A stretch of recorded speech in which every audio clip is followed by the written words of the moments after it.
Hi Aquarius, welcome to your new moon in Gemini reading for June 17th and 18th, depending on where you are in the world, 2023. New moons bring in new cycles. So you are starting this cycle with the theme for the next 2 weeks of Temperance. It gives you a yes answer, and it says balance, moderation, caution, divine timing.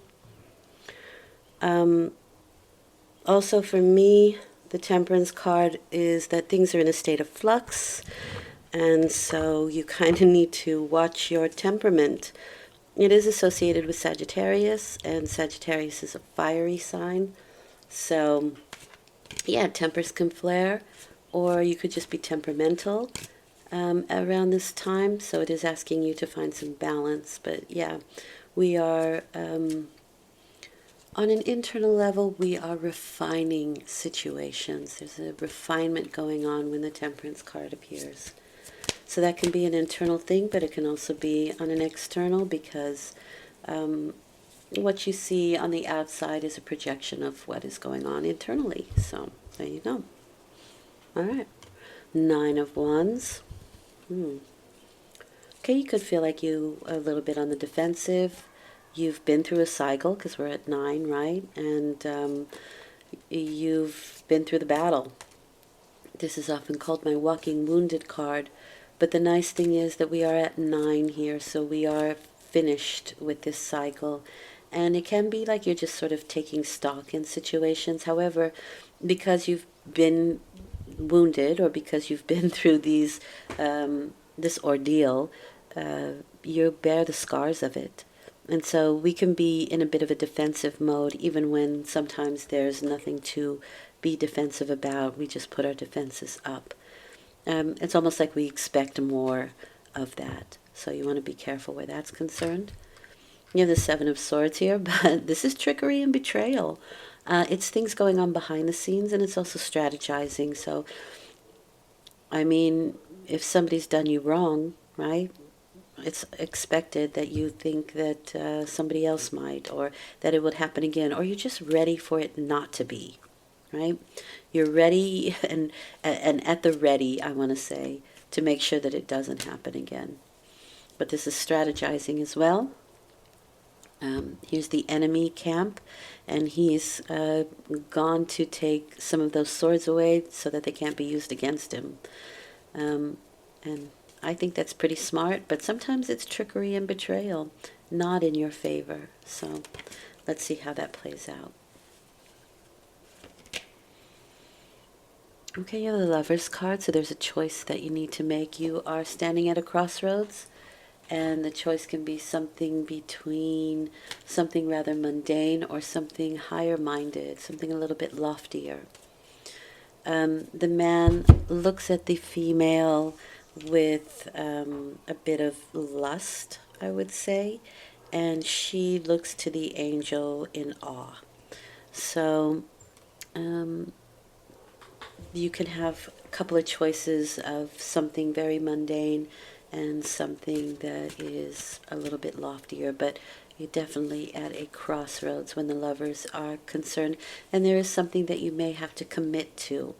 And maybe there has been something in the past that you committed to and it didn't go well, and somebody maybe had done something wrong, or you kind of snuck away and got out of there before it got too crazy. That's possible here.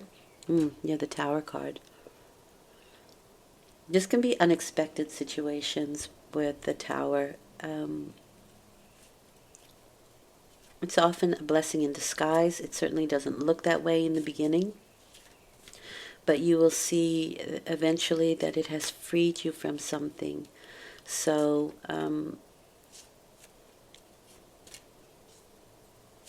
the Tower energy can be volatile, but it doesn't have to be. It can just be a surprise.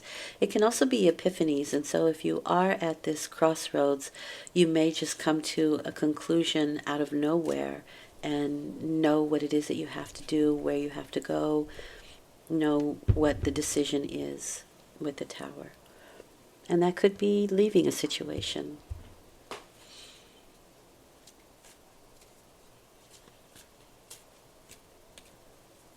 This is healing from a broken heart, the Three of Swords.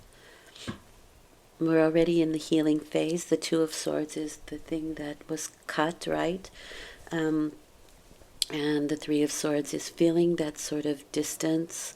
It is mental and emotional disquiet. It can be bad weather that kind of gives us that feeling of separation, but it is the separation card. You're separating from something or someone. And that might be part of the decision that you need to make that can come as a surprise to people and maybe even yourself. Okay, you have the Magician card there, which is a very good card. When it is negatively aspected, though, like it would be with the Three of Swords, it can be manipulation, so you want to be careful of that.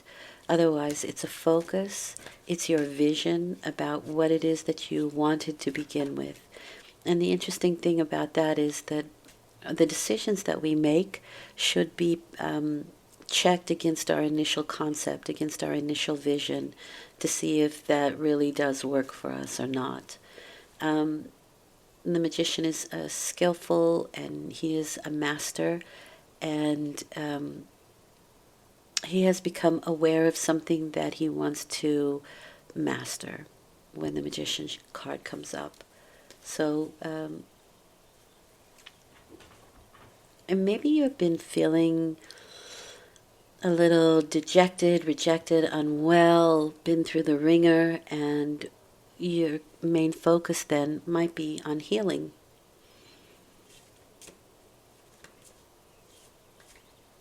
Healing a separation, healing a situation where you feel separate, healing a broken heart, healing the idea that you are separate from anyone and anything. In reality, we are always connected. All right, the Star card, which is associated with Aquarius, but the future looks very good, and so you are strategizing to make sure that the future is secure for you and your loved ones. That's kind of what I get with this particular card. Let's see. I have to cover her up, so I'll do it with the Aquarius card or signage. Sorry about that, folks, if cartoon anatomy offends you. Anyway, future looks bright when the Star card appears. There can be information that applies to you and your situation that's available to you. But whatever experiences that we have go into the big ocean of experience, right? And oddly, in a way, it's kind of like you've had the experience so the rest of us don't have to. We can still draw from that information. Pretty selfless thing to do. But in any case, that's an aside. The star means that the future looks bright, and it feels to me like you're strategizing to make sure that that's what happens. Again, because in the past it didn't possibly go your way, or you were burned somehow, and now you are going to kind of try and make sure that that doesn't happen again in this instance. But this can be third parties where the Lovers and the Three of Swords is concerned. That's very possible there. Six of Wands is a victory in group situations, so something victorious comes out of it. And that's what I mean by the Tower can be epiphanies or blessings in disguise, because in the end it does seem to work out for you with the Six of Wands. This is taking a victory lap, people singing your praises, but it is a victory in group situations, so it does seem to turn out in your favor. After all, it can just be that the decision that you make is surprising to people.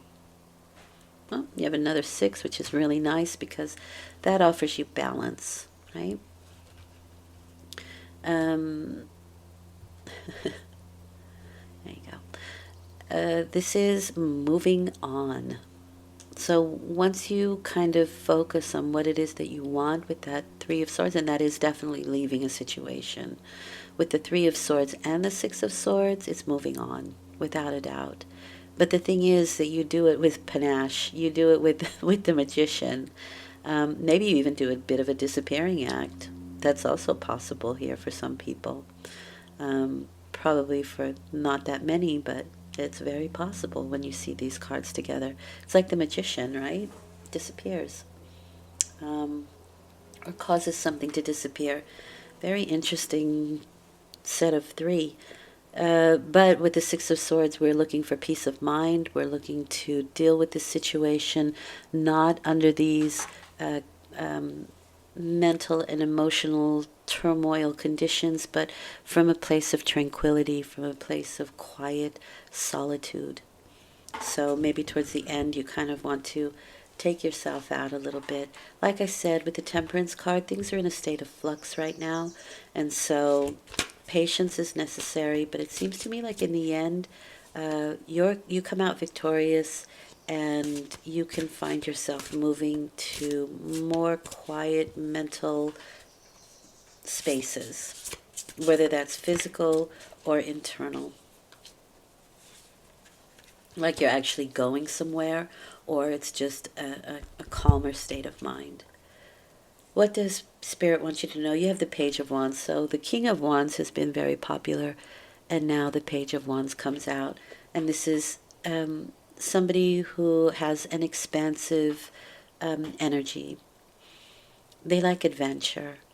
It's very hard for them to sit still for very long. Page of Wands. They always like to be busy and discovering new things. It is an expansive energy. It's my Sagittarius card. So they, again, Sagittarius with the Temperance card can be a little bit angry. Their tempers can flare, so you might want to watch that. But in any case, I think the Page of Wands is also somebody who is a good friend.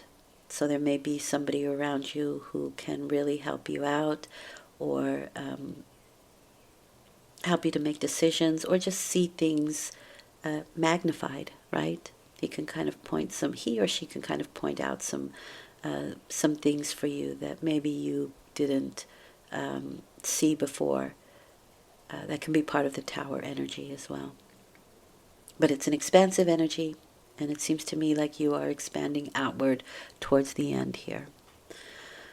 Okay, it looks a little bit heavy, but again, you come through with flying colors. So I hope this has been helpful. I will return in 2 weeks with a full moon reading. I do dailies. I am starting to do romantic readings, and thank you for listening. It's much appreciated. And again, I hope it's helped you. Take care. Bye.